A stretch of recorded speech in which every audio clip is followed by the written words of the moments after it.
Since its debut in 2016, more than 1 billion people have downloaded Pokémon Go, which is significantly more than have played every previous entry in the series combined. At its peak, tens of millions of people played monthly, swarming city streets and turning Pokémon Go into the first global real-world video game. It introduced new people to the franchise and rekindled an interest in lapsed fans. Often, when an entertainment property reaches that kind of mainstream success, particularly with a streamlined take like Pokémon Go, fans worry about the dumbing down of their beloved games. But that's not what happened to Pokémon. Instead, Pokémon Go inspired a creative boom for the franchise, leading to some of the best, most approachable Pokémon games to date. And with yesterday's reveal of Pokémon Sword and Shield for the Nintendo Switch, the trend looks to continue. Things started out fairly slowly. In the summer of 2016, when Pokémon Go mania was at its zenith, Nintendo revealed that sales of older Pokémon games on the 3DS were exploding, due largely to the increased attention brought on by the mobile Arkansas game. A few months later, Pokémon Sun and Moon became two of Nintendo's fastest-selling games ever. Unsurprisingly, these numbers began to have impact on the games themselves.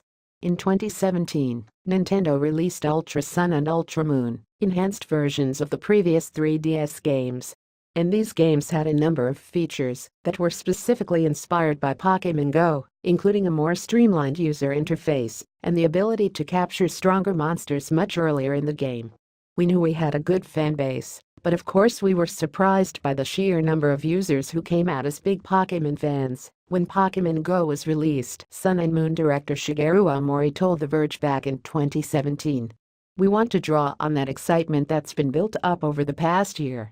Things went a step farther last year with Pokémon Let's Go, a game designed explicitly to combine the approachable nature of Pokémon Go with a more traditional role-playing game.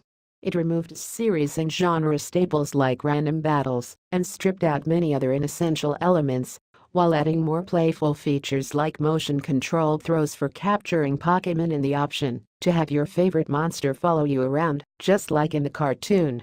Prior to these games, the series often felt like it was in something of a holding pattern, with new entries that slightly improved on their predecessors, but also added increasingly convoluted features that seemed unnecessary. But with the inspiration of Pokémon Go, Pokémon games became more welcoming, simplifying the formula without ruining what makes it work so well in the first place.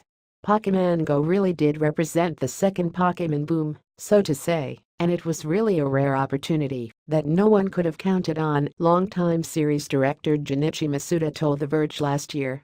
It's still too early to tell whether this year's Sword and Shield will follow this trend.